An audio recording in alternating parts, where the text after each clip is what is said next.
Saya alhamdulillah tuh 2005 udah pakai Alphard itu.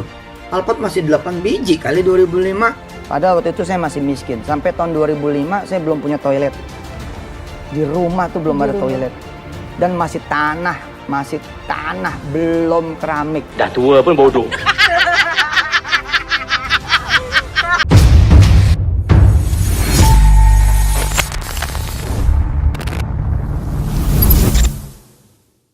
Bismillahirrahmanirrahim. Assalamualaikum warahmatullahi wabarakatuh.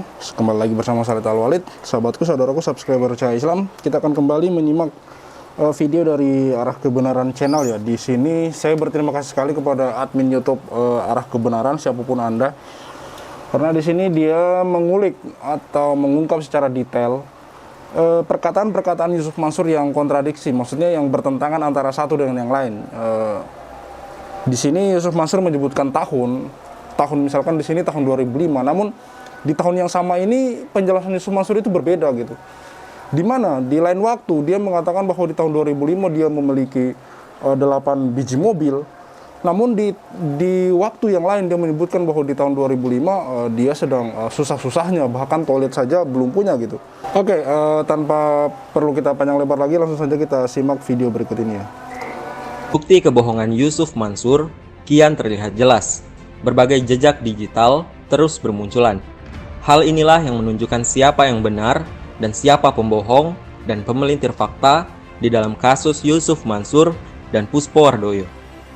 Selain video Yusuf Mansur terdahulu yang berbeda dengan klarifikasi terbarunya, kali ini video yang mencuat adalah kisah Yusuf Mansur yang diceritakan istrinya yang memang sangat bertolak belakang. Hal inilah yang mempertegas jika apa yang Yusuf Mansur katakan jelas berbolak-balik dan bisa dipastikan tidak sesuai kenyataan. Yusuf Mansur berbolak-balik. Kalau ngomong tuh selalu ngaco tuh, error itu.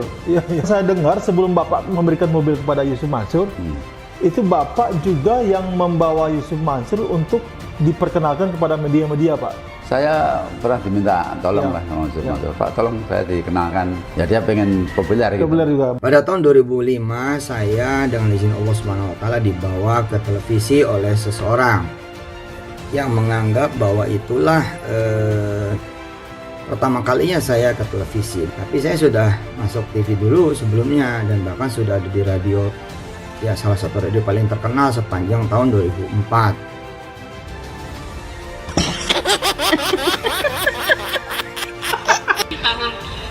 Ketika mulai dakwah 2004 keliling ke daerah-daerah, 2005 akhir awal 2006 udah kita putuskan bismillah kita mulai di Jakarta. Dan saya ini yang perlu kita garis bawahi ya, bahwa di sisi lain waktu itu ya, nanti saya juga ke depan akan kembali menampilkan dua video ini ya, antara perkataan Bapak Puspo Wardoyo yang diwawancarai oleh Pak Darso Arif dengan perkataan Yusuf Mansur. Di mana di sini Yusuf Mansur mengatakan bahwa 2005 dia dibawa oleh seseorang masuk ke acara TV, namun dia mengatakan bahwa di tahun sebelumnya gitu dia sebenarnya sudah masuk TV gitu. 2004 dia sudah di radio gitu. Namun di sini istrinya justru mengatakan hal yang berbeda gitu. Di sini saya mau mengatakan kepada Anda bahwa sebenarnya orang mengucapkan kata-kata itu ada maksud dan tujuannya gitu. Ada maksud dan tujuannya. Dan orang berbohong pun itu ada maksud dan tujuannya gitu.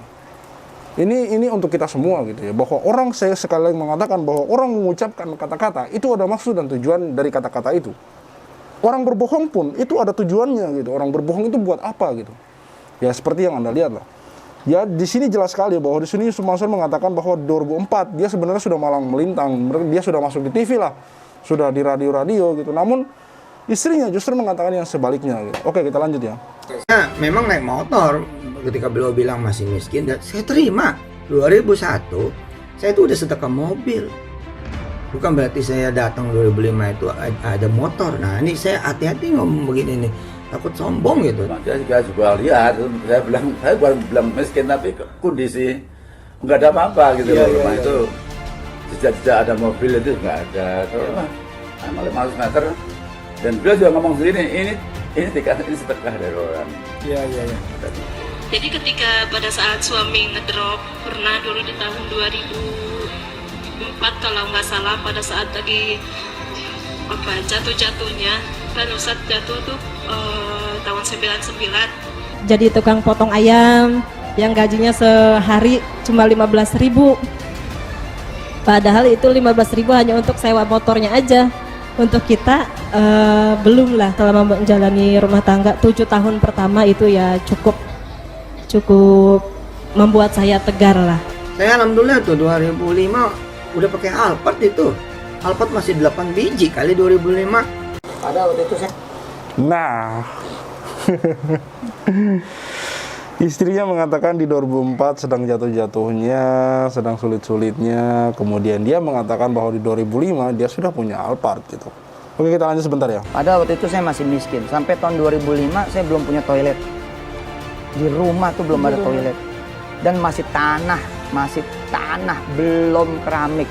Nah ketika 2005 akhir, awal 2006, udah kita putuskan Bismillah kita mulai di Jakarta. Mulailah itu Ustadz ceramah di Jakarta. Jadi Yusuf Mansur yang mengatakan bahwa 2005 dia sudah punya 8 biji mobil, itu sebenarnya video yang pernah diupload di IG-nya ya, atau di Daku berdurasi 25 menit. Di situ Yusuf Mansur mengatakan dia sudah punya 8 mobil di 2005 gitu. Namun yang kita lihat di sini, di sisi lain, di video lain, di kesempatan lain, dia mengatakan bahkan belum punya toilet, rumah masih tanah, dan di sini istrinya juga mendukung ucapannya itu dengan mengatakan bahwa di akhir 2005 Bismillah kemudian mulai di Jakarta gitu. Sebenarnya mana yang benar gitu? Kalau saya pribadi antara Yusuf Mansur dan Puspowardoyo di sini, saya juga sudah riset beberapa sedikit ya tentang Puspowardoyo, di mana beliau mempunyai atau memiliki beberapa outlet atau warung gitu yang beliau rintis sejak kecil, sejak dari nol gitu. Di situ juga sudah dimuat di beberapa portal berita gitu. Kemudian dengan Yusuf Mansur gitu yang di beberapa kesempatan ditanyakan sumber dananya, beliau yang menjawab dengan tidak jelas kalau menurut saya gitu. Dan di sini channel YouTube Arah Kebenaran, sekali lagi saya ucapkan terima kasih kepada adminnya yang mengungkap dengan sangat detail beberapa pernyataan Yusuf Mansur yang kontradiksi, yang saling bertentangan, tumpang tindih antara pernyataan yang satu dengan yang lain. Dia menyebutkan tahun di sini secara jelas ya kawan-kawan. Jadi kalau menurut saya ini sudah tidak bisa dibantah lagi gitu. Di mana Yusuf Mansur mengucapkan secara jelas tahun 2005, tapi dengan kenyataan yang berbeda gitu. Maksudnya dengan pernyataan yang berbeda di tahun yang sama. Artinya kan ada something di sini, ada sesuatu di sini. Di mana di sisi lain, di lain kesempatan dia mengatakan 2005 dia sudah punya mobil Alphard 8 biji. Di lain kesempatan dia dan istrinya mengatakan hal yang berbeda gitu. Lalu di sini yang mana yang benar dan apa maksud dari tujuan Yusuf Mansur mengatakan hal-hal seperti ini sebenarnya gitu. Kawan-kawan tentu sudah tahu gitu di video-video yang saya upload sebelumnya gitu. Di mana di sini Yusuf Mansur mengatakan naik pesawat 1000 kali dalam setahun, karena mensolawati mainan gitu, sampai bisa naik pesawat 1000 kali dalam setahun, sementara setahun hanya 360 hari gitu. Berarti kan dalam sehari dia naik pesawat terus gitu, setiap hari gitu. Setiap hari naik pesawat gitu. Kalau kita logika gitu dari pernyataannya. Ada lagi di sisi lain dia mengatakan bahwa dia unyeng-unyeng seorang anak kecil yang sekarang sudah menjadi dubes di Eropa Timur gitu, yang kalau kita telusuri umur berapa anak itu diunyeng-unyeng dan sekarang menjadi dubes, dan Yusuf Mansur umur berapa sudah menjadi ustadz gitu. Dan kita hubungkan dengan cerita-cerita dia yang lain yang banyak. Ada begitu banyak cerita yang dia ungkapkan dalam kisah-kisahnya gitu. Sebenarnya apa maksud dan tujuannya gitu? Apa maksud dan tujuannya gitu? Kalau menurut saya ada tujuannya. Kita lepaskan sedikit ya tentang Yusuf Mansur. Kita bicara ya, di lain hal gitu, bahwa orang berbohong. Ini saya tidak mengatakan Yusuf Mansur ya, yang jelas. Kalau menurut saya orang berbohong itu tidak jauh-jauh dari penipuan gitu. Orang kalau berbohong itu tidak jauh-jauh dari menipu gitu. Ya, apalagi tujuan orang mengatakan sesuatu yang tidak sesuai dengan faktanya gitu, kalau tidak ada maksud dan tujuan tertentu gitu. Oke, kepada teman-teman, di sini saya tidak berbicara untuk menjatuhkan atau bagaimana ya. Karena seperti yang teman-teman lihat, sudah banyak fakta yang kita angkat di video kita gitu. Udah banyak fakta korban-korban yang bercerita. Kedepan juga saya akan mengupload video tentang Ustadz Lihan ya, yang dikirimkan oleh Pak Amak, salah satu korban investasi dari Yusuf Mansur, yang dikirimkan video seorang Ustadz namanya Ustadz Lihan yang meninggal di dalam penjara. Dia juga terkena kasus penipuan gitu, sampai kemudian meninggal di dalam penjara gitu.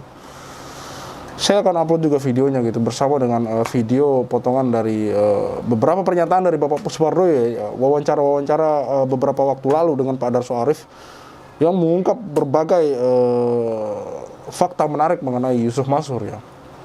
Ya, kembali saya berharap kepada Yusuf Mansur untuk menghadiri undangan mubahala yang dilakukan oleh Pak Zaini Mustafa dan kawan-kawan gitu. Kalau memang merasa bahwa dia berada di pihak yang benar, nggak usah lah playing victim di media sosial gitu, apa segala macam, mengharapkan belas kasihan. Saya rasa dukungan dari masyarakat, dukungan dari umat akan datang dengan sendirinya ketika pihak Yusuf Mansur ini melakukan langkah-langkah yang tepat, langkah-langkah yang benar. Misalkan dalam undangan mubahala ini beliau menghadiri, kemudian ya mengikuti apa yang ada. Kalau memang beliau merasa benar, kenapa harus takut gitu?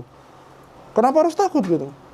Bertemu dengan para korban, di mana dia juga sering mengatakan bahwa akan mengundang para korban, silakan datang ke rumah. Kenyataannya dilaporkan saja, kenyataannya di persidangan saja yang datangnya cuma pengacaranya gitu. Jadi yang mana gitu yang mau diikuti dari pernyataan beliau ini gitu. Oke, cukup sekian dari saya Khalid Al-Walid. See you on the next videos. Nah, pada saat ceramah ternyata ada produser yang ngedenger. Begitu selesai ceramah, produser itu nyamperin, Ustaz, ceritanya bagus tuh, dijadiin sinetron. Akhirnya dijadiinlah sinetron tuh yang tukang bubur naik haji. Berawal dari situ. Nah, alhamdulillah karena ceritanya dibuat sinetron, akhirnya ada kontrak. Nah, dari kontrak itu kita bisa mencicil hutang. قالوا إنها وعد صغار